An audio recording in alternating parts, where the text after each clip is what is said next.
في 11 من مايو من عام 2021 السماء تمطر صواريخا على إسرائيل.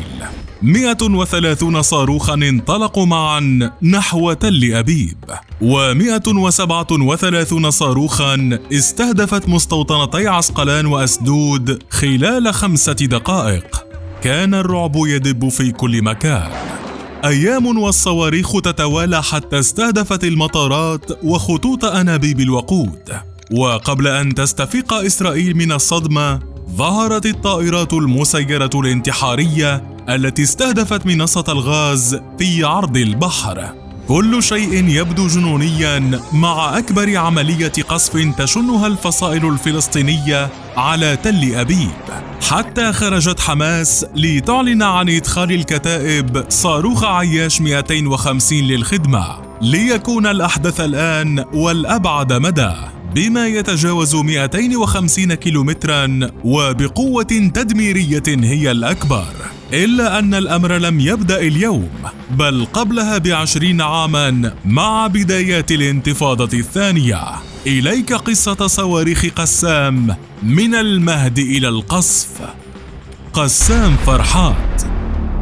لم يكن قد مضى أيام على انطلاق الانتفاضة الفلسطينية الثانية، وتحديدا بتاريخ 26 من أكتوبر عام 2001، حتى فاجأت الفصائل الفلسطينية إسرائيل بقصف مستوطنات سديروت، معلنة مولد صاروخ قسام 1 وتدشين برنامج الصواريخ الفلسطينية. وكان حينها عراب تصنيع هذه الصواريخ نضال فرحات، الذي يعد أول من صنع صاروخا فلسطينيا مع زميله تيتو محمود مسعود وكبير مهندس القسام عدنان الغول. لكن صاروخ قسام 1 كان بدائيا بطول لا يتجاوز 70 سنتيمترا، وقطره نحو 8 سنتيمترات، بمدى لا يتعدى 3 كيلومترات، ويحمل رأسا متفجرا يزن كيلوغراما واحدا من مادة TNT، فيما يتم إطلاقه بواسطة قاذف غير دقيق. وهذه المواصفات البدائية لم تمنع صحيفة يديعوت أحرنوت الإسرائيلية من القول إن الصاروخ قلب الموازين العسكرية وصنع لأول مرة قوة ردع. عام واحد مر قبل أن يظهر صاروخ قسام 2 الذي أطلق لأول مرة عام 2002، وطوله نحو 12 سنتيمترا، مع حمولة رأس تزن بين 5 إلى 6 كيلوغرامات من مادة TNT.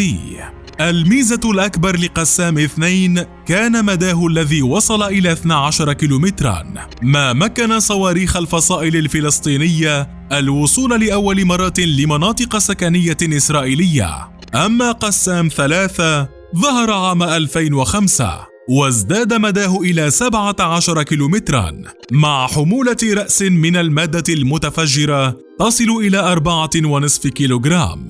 فيما ظهر أول صاروخ بعيد المدى تحت اسم M75 نسبة للقيادي بحماس إبراهيم المقادمة، حيث تم إطلاقه عام 2012 ردا على اغتيال قائد أركان كتائب القسام أحمد الجعبري، وقد بلغ مداه بين 75 و80 كيلومترا. كما كان أول صاروخ يستهدف مطار بن غوريون.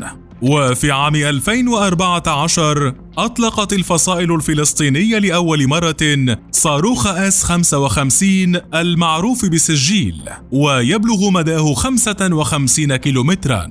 وقد كان أول صواريخ القسام التي تصل إلى مدينة اللد عام 2014. وعاد العام ذاته 2014 ليشهد ولادة الصاروخ G80 بمدى يصل إلى 80 كيلومترا، وهو الصاروخ الذي بدأ حقا بمعادلة موازين الصراع بين إسرائيل والفصائل الفلسطينية، إذ كان أول صاروخ يطلق باتجاه تل أبيب في تاريخ الصراع الفلسطيني الإسرائيلي.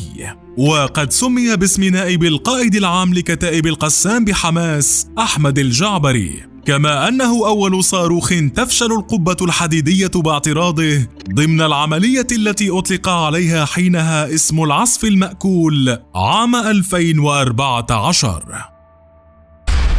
بين عياش والمسيرات الانتحارية.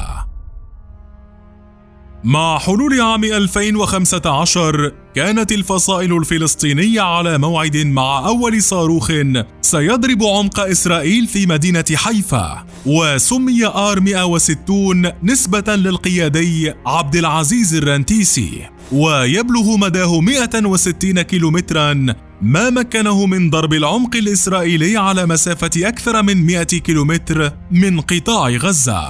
وأخيراً في 10 من مايو من عام 2021 بدأت أسطورة القبة الحديدية الإسرائيلية تتقهقر مع ظهور صاروخ A120 الذي بات أحد أحدث الصواريخ المعلن عنها، وقد سمي نسبة للقيادي بكتائب القسام رائد العطار، ويحمل رؤوسا متفجرة ذات قدرة تدميرية عالية بمدى يصل إلى 120 كيلومترا، وقد كان أول استخدام له بقصف المستوطنات بضواحي مدينة القدس، قبل أن يستخدم في توجيه ضربة صاروخية إلى تل أبيب وضواحيها.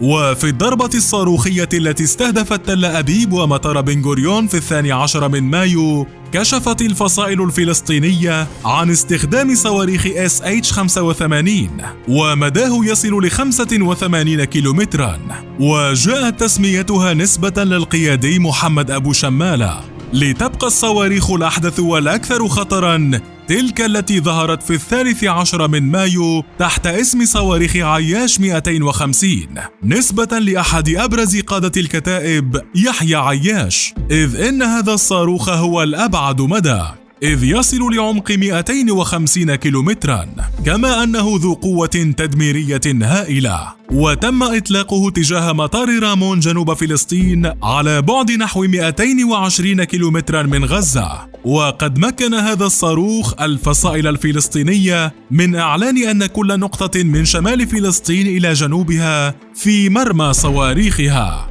وليزداد طين صدمة الإسرائيليين بلة، كشفت الفصائل الفلسطينية عن إدخالها سلاحاً جديد باستهدافها منصة الغاز في عرض البحر قبالة ساحل شمالي غزة عبر عدد من الطائرات المسيرة الانتحارية من طراز شهاب، وهي الطائرة التي فاجأت إسرائيل وكل العالم. وأنت، هل تعتقد أن تطور صواريخ الفصائل الفلسطينية سيمكنها يوماً من حسم المعركة ضد إسرائيل؟